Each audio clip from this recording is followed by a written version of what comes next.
So, today we're going to start a new series of video podcasts called Asia Shorts, in which I'm going to talk about something in the news in Asia, a country in Asia, in as short a period of time as I can. Try and keep it at 5 minutes. So today's country is North Korea, and two questions. Is North Korea the greatest threat to American security? And is Kim Jong-un a madman? Okay, so let's look at the first of these questions. Is North Korea a threat to American security? Well, I think the first thing that we need to talk about when we talk about the current situation in North Korea is to remember that for most Americans, the Korean War is largely a forgotten war, wherein North Korea, it's very much part of everyday life. The propaganda in North Korea certainly begins at the age of kindergarten, and at kindergarten, children are introduced to the war as the victorious fatherland war. And they are constantly reminded that the United States poses a real, contemporary, and existential threat to the regime. And so that in a way puts it in a very different context. We also have to remember that during the Korean War, about 3 million Koreans were killed as a result largely of American bombing, and that in contrast the United States lost approximately around 50,000 troops. So this was a war that was fought on the Korean Peninsula that cost enormous number of human lives, both in the north and the south, and devastated the economies of both those countries. Alright, let's start with the second part of the question now. Is Kim Jong-un mad? Well, it's certainly the way he's portrayed in the media. I mean, let's face it, here we have a man who allegedly killed his uncle by setting approximately 100 dogs on him to tear him alive, who dispatched his education minister by firing an anti-aircraft gun at him just to make sure that he killed him the first time, and who most recently killed his defense minister and dispatched him in a similar way. Now, of those stories, the first one was actually South Korean propaganda. It was a character in the much-loved fantasy HBO series Game of Thrones that was actually torn to pieces by dogs. But we believed it because we like to think that this man and his father and his grandfather before him are psychopathic leaders. The best way of understanding North Korea is to forget for a moment its communist ideology, but to think of it more as a monarchy.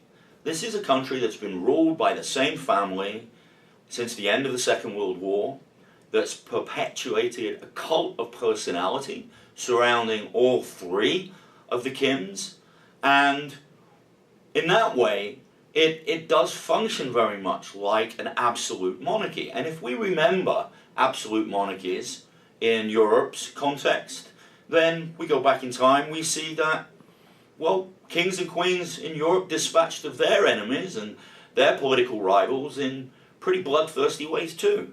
One only has to remember that Henry VIII cut 2 of his wives' heads off for allegedly committing adultery. And the French invented the guillotine, which was a popular form of entertainment for those who watched the various political prisoners having their heads removed.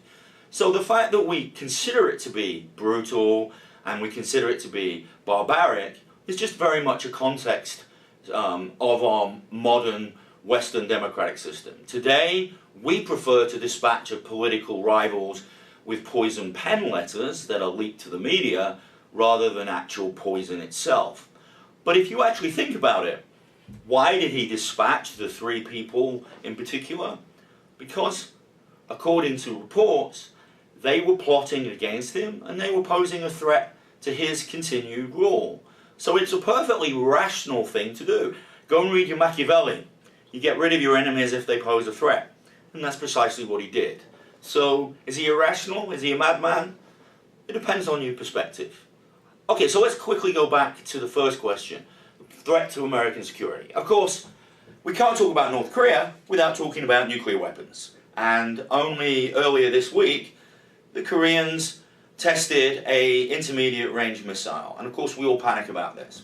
let's not panic about this. Let's remember, the United States has 2,000 nuclear warheads that are mounted either on intercontinental ballistic missiles that could hit any target anywhere in the world, or on submarines that can be deployed off the coastline of pretty much any country in the world, including North Korea. And we also have about 4,000 that are stockpiled.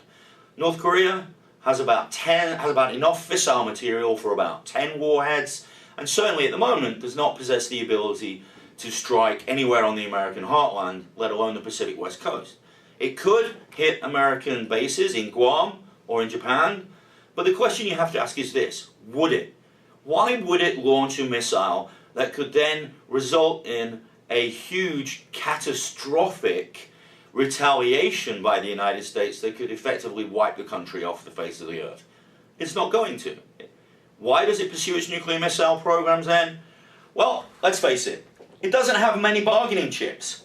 The more weapons it has, the more missiles it has, the more capable its missiles, then when peace talks eventually do take place, it has a better bargaining chip with the United States than if it doesn't.